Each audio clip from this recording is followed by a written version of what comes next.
If you're planning a trip to Scotland, there's a very good chance you're planning it wrong. Not because you're careless, but because Scotland is one of the easiest countries to misread. People waste days on bad routes, spend money on the wrong experiences, and miss the places they actually came for. I'm on the Isle of Arran with Cheryl, a private Scotland tour guide and founder of Bespoke Caledonia Experience. She plans custom trips here for a living, and she's going to break down the mistakes tourists always make, what most people completely miss, and how to plan a Scotland trip that actually delivers.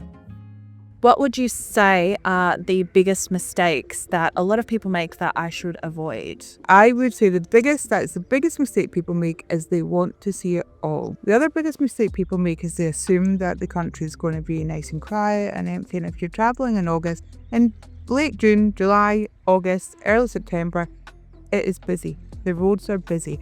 And if you are following Google Map times, you can generally expect to add another 45 minutes onto your journey. And also remember, Google Map times don't take into account your stopping time. So if Google Maps says it's going to take you 2.5 hours to travel from Edinburgh to Glencoe, that's without stops. And you're going to want to stop. You're going to want to take photographs. You're going to want to stop at shops. There's nice little towns and stuff on the way. You're going to want to pass the Highland cows that you'll see and stuff like that. So I think that is the biggest mistake. People just try to put too much into their itinerary. Take it easy. What's something travellers don't really worry about, but they really should be thinking about or preparing for? Probably the main one would be travellers who hire cars. Okay. I think quite often we will see on the forums, I'm from the States or I'm from Australia or whatever, and used to travelling long distances. Yeah, of course you are. But are you used to doing it on Scottish roads? Are you used to doing it with a manual car? Are you used to doing it on the other side of the road from what you normally drive on? Are you used to doing it after travelling or a long haul flight? These are the things that you really do need to think about. Our roads are not as big as the roads in America. Our roads are not as big as the roads in Australia. We don't have great big freeways at all anywhere in the road, and quite often it will be single carriageway roads. Sometimes it will be single lane roads where you need to pull into passing places to let cars pass you because there isn't room for two cars on this two-way road. So, you do need to think very carefully about your driving abilities. Possibly almost every tour I have done this year, one or the other person in the car has said, "I'm so glad we're not driving." Like almost every single tour. I've had people when I've been driving at night and we've been going around corners, they've been kind of panicking because they think the car on the other side of the road is coming on their side of the road, stuff like that, so take the stress out of it. And that's where having a driver guide comes in, because we can do that for you. Something like, now I don't think the figures are quite right, but something like 47% of accidents on the road this year involved hire cars. Wow. So, in the Highlands, the island accidents involved hire cars this year. So it is definitely worth thinking, is it worth it? Would you not rather just have somebody else do the driving for you? What's something travellers worry about that really they don't need to? Travellers quite often worry about how they're going to be received. Everybody is always welcome here in Scotland, and no matter who you are or where you're from, you will be welcome. When you're popping a custom tour together, and if somebody's just said, I just want the best of the best, what do you look for in a location that most people overlook? The best of the best for you might be entirely different to the best of the best of somebody else. Yeah. Well, so through talking to my guests in depth before I do anything, maybe have long conversations about what they like and what they don't like, what their expectations are, then I would look up the best for the best. But if I was just doing a random thing, I think it would be scenery and food. Love food. Yep, scenery and food. Where can you get something really, really, really good to eat in places that people just might not know about is kind of what I would look out for. If you're planning your first Scotland trip, this next part usually surprises people. And tell me, what is one part of Scotland that most people skip but really shouldn't? Ooh, that's a tough one. I think if you like little quaint fishing villages, the East Meath of Fife is definitely up there with the best. For the fishing villages, it's well worth seeing. Lots of history there. If you want to try fish and chips, the fish and chip shop there has won awards for many, many, many years. It's the best chippy in the country.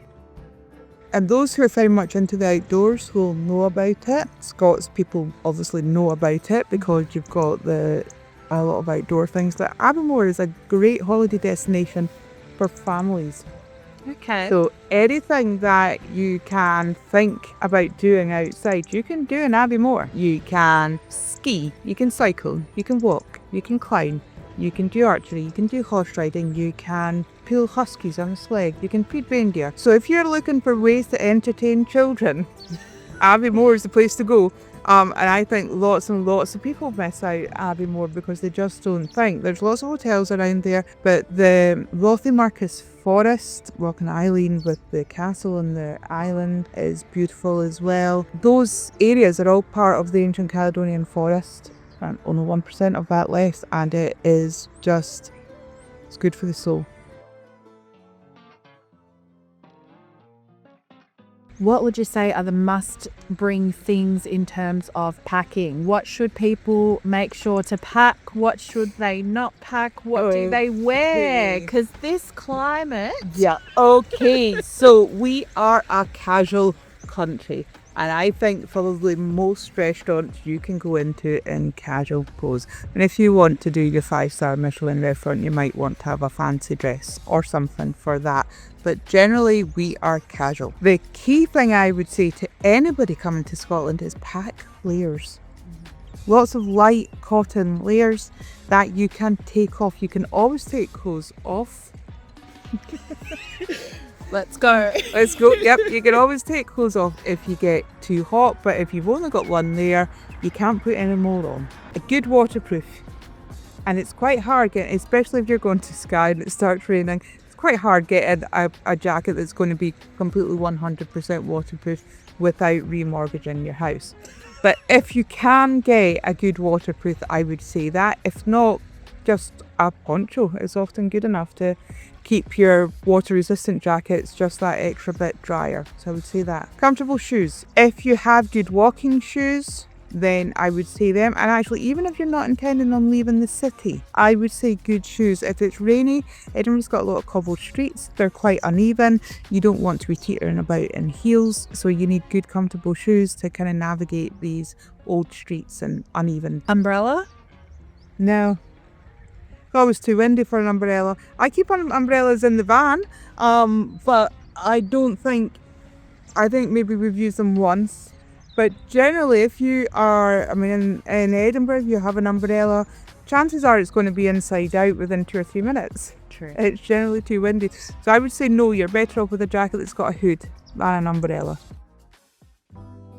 When would be the best time to visit? Okay, this is a good one actually, because lots and lots of people get their holidays in the summertime. Schools are off in the summer, so you want to come in the summer when your children are off school.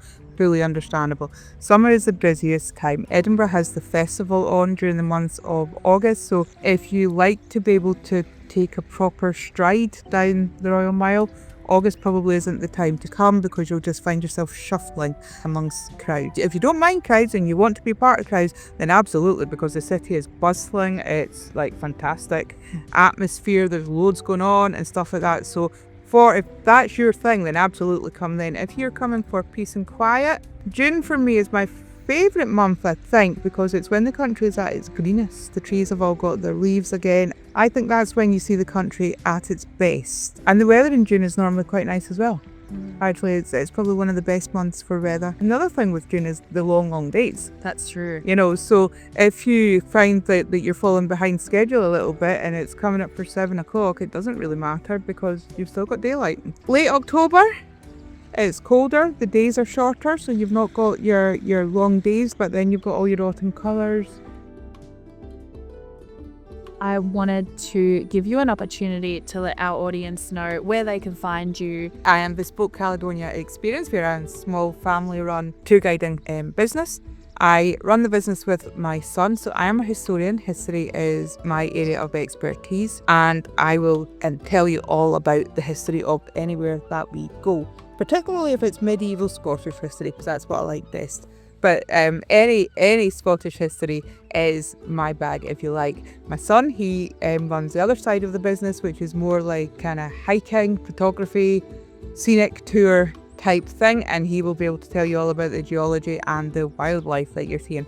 Sometimes we pair up, which is always good fun, and we'll take guests out, like the two of us in the car, and you'll get a bit of both, so we can also do that too. You will be able to find us at www.bespokecaledonia.com, and you can also email me at cheryl@bespokecaledonia.com. I'll pop all of those links in the description, and I'll pop a QR code on screen as well for you to get it easy access. But yeah, if you're coming to Scotland, this is who you want to plan your trips. And if you think of doing a private tour, this is who you want to do it. Now that you know the biggest mistakes travellers make when planning their Scotland trip, you're going to want to know how a private tour compares to a small group tour. We compare them right here.